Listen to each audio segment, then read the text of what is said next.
Hey guys, Bryce Tubbs here. I just got off a coaching call with one of the students, and the question that she asked me, because she just got started working with me, was what happens if I don't sign up the client right away? Okay, I'm just going to give you a four-step process and four stages of follow-up that we like to utilize in order for you to be able to get clients to sign up with you a lot faster and really cut down on the number of people who are ghosting you every single month, year, and decade. So let's kind of dive into this thing. There's a couple reasons why I'm making this video. First reason is because I'm publishing a new book. We're about day number about 100 of writing the book, and starting to get a little bit fatigued, starting to kind of get a little bit tired of doing it. So I'm just finding some reasons to kind of procrastinate. And this is one of the easiest ways to kind of do so because I can share my message with you, I can talk, and it's productive. So let's kind of dive into the thing. So, number one, so we're doing a call with one of the students. His name is Hillary inside of a mentorship program. And if you're not inside the mentorship program, like you should probably get inside of it. It's just one of the fastest ways for you to be able to go and reach your financial goals without having to really recreate the wheel. Like a lot of times you can watch these videos and like I leave nothing out. I tell you every single thing you need to do in order to go and grow your business and make a lot of money. However, it does take a lot of time for you to watch all these videos. If instead you just partner with me inside the mentorship program, I could say, do this, do this, do this, do this, do this, and you just start getting the results a lot faster. A good example is like Kalista. She actually was watching YouTube videos like this, and she like clicked on the link in the description. She booked a call with me. She signed up for my program, and I just actually did a video with her yesterday where she finally made $5,300 per month in monthly recurring revenue. It only took her it was about 69 days. She did it right before her 23rd birthday as well. So it was really cool to be able to see that transformation. But, she took the plunge. She actually clicked on the link. She like joined the program instead of just watching a million videos, right? Because, you know, get there faster. You can do it for free or you can just get there faster and just make a lot more money. Let's kind of dive into this thing. So number one, what happens if you do not get someone to sign up with you on the consultation call? Okay, so there's a couple different things. You should be having four main pools of objection. Number one is it's going to be something around they need to like speak to the partner. So that means they just don't really have the authority or they can't make a decision right then and there. Number two, they might not have budget. Okay, so they need to kind of go back and think about it. Number three is they have to think about it, which is a little bit different than not having budgets because they just can't really make up their mind. Then number four is generally going to be like a smoke screen. Okay, and that's going to be like shifting things and shifting reasons why they can't quite commit to it right now, or XYZ, blah, blah, blah, blah, blah, blah, blah, blah, blah. Even that might come across as like timing, like they don't have enough time to do it. Right? That's generally going to be a smoke screen for one of the other three. Now, you're doing your consultation calls correctly if you're getting a really even split among those four objections. You should get 25, 25, 25, 25. If you start noticing that out of, we'll say, four calls, two of those calls are saying they don't really have money to do this right now, that means there's something inside of your consultation call, the way that you're speaking to people, that is eliciting them to not either value the service enough to pay for it and slash or you're not doing a good enough job of qualifying them early in the call to see exactly how much they can afford. Okay, so kind of keep that in mind. Now, one way you can start really developing this understanding of whether it's a real objection or a fake objection or why you're getting these objections is after every single consultation call, write it down on a sheet of paper. What was their name? What was the objection they said? When were they thinking about getting started? And just start taking notes. And over the course of like every week ideally, or if you're not really ideally every 2 weeks to a month, you should be looking back at these notes and then really understanding, okay, so we did 10 calls this month. How many people were this? How many people were this? How many people were this? How many people were this? Right, and you're going to start noticing the trends. The reason why we like to do it under about a week is so you can catch bad habits before they become a problem. Right. So whenever I work with someone inside the mentorship program, the first thing I tell them to do is to send me a copy or a recording of a call they did with a potential client. The reason why we do that is because I can look at someone's call, listen to it, and I can say, okay, this is where you kind of made this mistake. For example, James was having trouble because he had 15 calls with a certain type of partner, and they were going to subcontract out work to him. And he went 0 for 15, which is kind of weird because James at $11,000 a month. He knows how to sell, right? So I said, okay, so send me the recordings that you were doing, right? So whenever he speaks to a client, have them record all their calls, they can send it to me. He sent it to me, and I actually looked at it, I was like, oh, dude, change your wording here. Like what? Like don't like there was a specific thing that he was saying that was causing them to not really want to do the activity or subcontracting that he wanted. Instead, they wanted to refer clients to him. So he's made that switch. He literally went 2 for 2 after that switch was made, right? Because it just takes a little bit of time for you to just like hear what's going on, see your mistakes, see it from like a third party or an objective point of view, and then we just make that switch, and then you get the result. And it was ridiculous how fast it worked. He just hit me like, "Hey, it worked." I was like, oh. I wish you would have sent me those calls earlier so we could have seen that a lot faster, right? But you live and you learn. All that to say is you got to start really tracking your calls. Like for me, I didn't start growing my accounting firm until I started really having someone sit with me and listen to my calls to see like where was I losing people? What was causing them to say like no? What was causing them to not sign up with me? And then once I like started figuring that out, I started doing that very consistently, then it made it really easy for me to grow my business. And then growing was very consistent from that point. Okay, so that's how you can start diagnosing like which one is which and what are the real problems that you're facing. Next, let's see you understand exactly what the problem you are facing is. Okay, the reason why it's so important is because the way that you follow up with people is going to determine which one of the objections you just received. So what I mean by that is number one, if you got a speak to partner, don't have budget, they're waiting for a loan slash grant. These are called logistic types of objections. That means they want to do it, but they physically can't. Like they don't have enough money inside the bank account to pay you 1,000 a month. They are waiting for a loan or a grant because they're pre-revenue. They have to speak to their partner because they have the 50-50% um, partner, and they actually have an agreement they can't bring on new hires unless they both consult each other, and the other partner could make it to the phone for whatever reason, right? Those are logistics. Now, if you can learn how to identify if it's a true logistic that they really want to, but they just can't, those are the people that you're going to be following up with over time that are going to be giving you money and supporting the growth of your business for years to come, right? And that's what you call building a pipeline. You're keeping track of all those people inside the CRM. You're knowing exactly like what's happening. You're kind of trying to find a date of when you're supposed to follow up with them. You're trying to find a date of when you think they're going to be paying you, and it makes it very easy for you to grow your business long term because even though they can't pay today, they're going to pay you like 1 month, 2 months, 3 months, 4 months, 5 months. So you'll have person one who maybe buys from you on day number one. But then person two will sign up in month two, person three will sign up in month three, person four will sign up in month four, and you consistently have that growth inside of your business. And it's very, very linear, right? Whenever you see some of my students, they're like consistently growing the business, it's because a lot of the people that originally told them no, they're signing up with them now because they're a really organized follow-up process. So let's kind of dive into that. Assuming that you're dealing with someone who had a logistical objection, there's going to be a couple different things you have to do.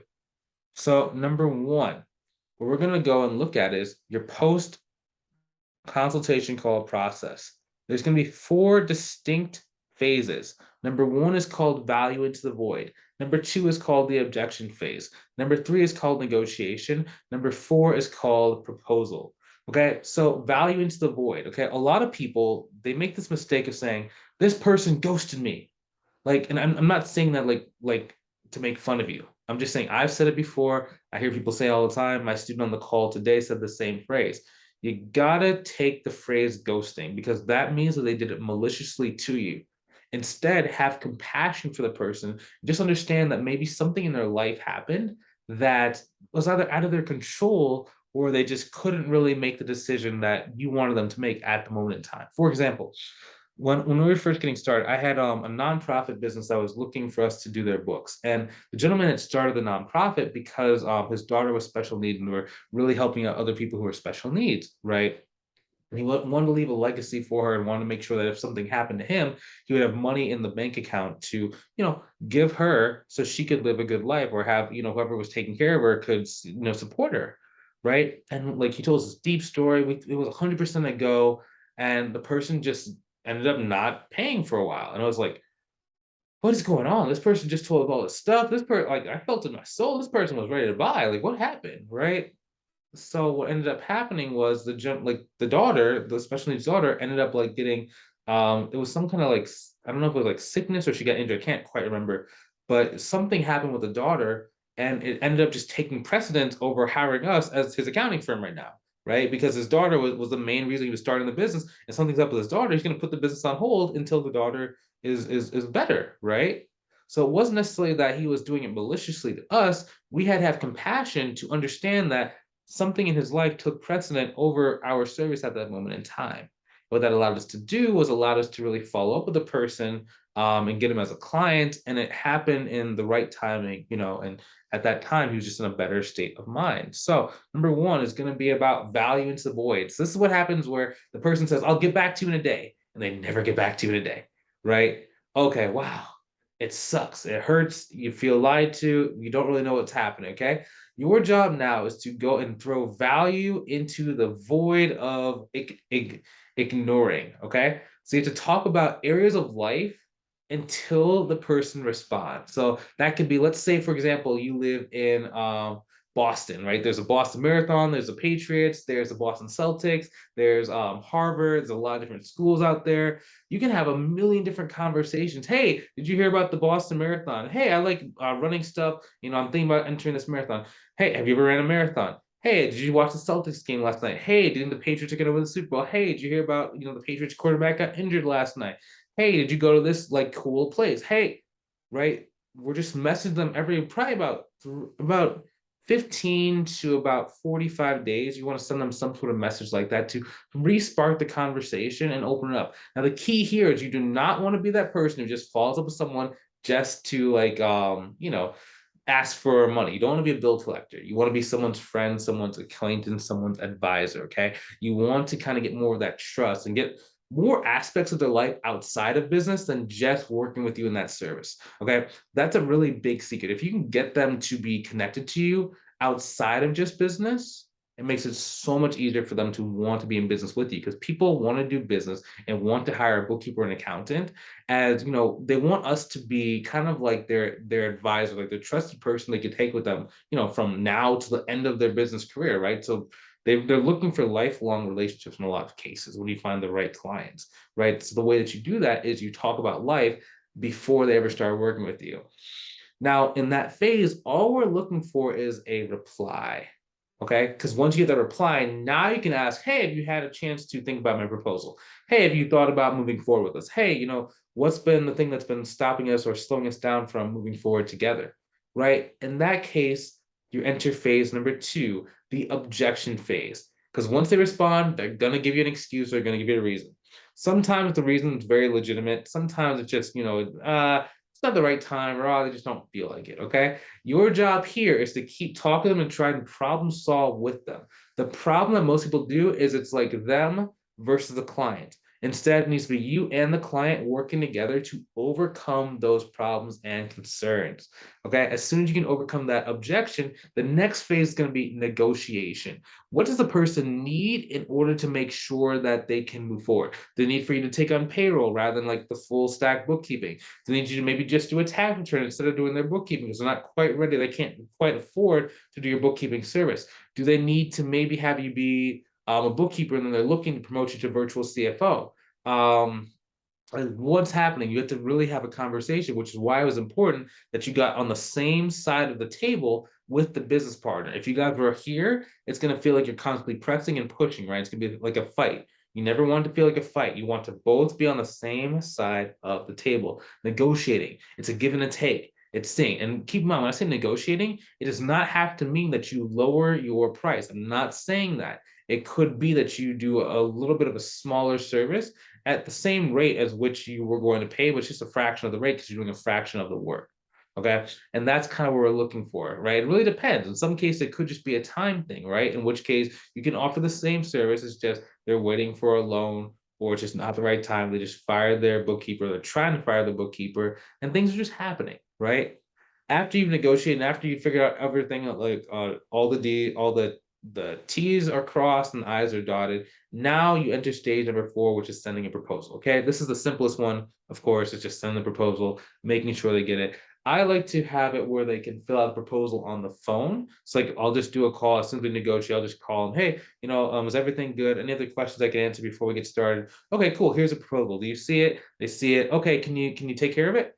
I like to take care of it while they're on the phone so that they don't have like the million of different things like it's gonna hit them. Sometimes what happens is like someone will be really wanting to do your service or want to do something with you, but they get off the phone and then like life happens. They get punched in the face by their 2-year-old, and then they break their glasses. They have to go to the glasses store, and you know what I mean? It's like all these like little things kind of happen. So if you can do it while they're still on the phone with you, it makes it very easy for the deal to get done. You can get started on the work and then everything moves forward. And that's the 4 stages you should be taking people through in order to make sure that they end up working with you and paying you and you don't feel like you got ghosted. Hopefully this video was very insightful for you. It took me a long time to really know that stuff. This video actually cost me about $14,000. I learned those stages from 2 different coaching programs and learned the difference in objections from another coaching program, right? So this video cost me a lot of money. These videos that I make for you guys cost a lot of money. So hopefully you use them, you get some value out of them, and you go and make some sales. Also, if you want some help growing your business, maybe you're tired of trying to figure this stuff out, or as you saw from this video, there's a lot of complicated stuff when it comes to growing a business. And if you're trying to do it on your own, you got to go through all those, trial and error stages. Whereas if you're working with someone who's already been where you're trying to go, and I know, don't do this, don't do this, don't do this. Oh, I see you're doing this. Don't do that. It's going to lead to this result. This is why you're getting these results. You just get to your goal a lot faster. Now, if you value speed, if you value time with your family rather than, stressing out and constantly being, upset with life, go ahead and click on the link, book a call with me, see if I can help you out. At the very least, if it's not quite a good fit on the call, we're going to be discussing some pretty deep strategies custom to you and your situation to make sure you know exactly what you need to do in order to go and reach your goal in the shortest time period possible. So if that's you, I'll see you on the call. If you're not quite ready, that's a-okay too. I'll just see you inside of the next video. Take it easy. Talk to you soon. My name is Bryce Tubbs, and grateful that you watched this. Take it easy.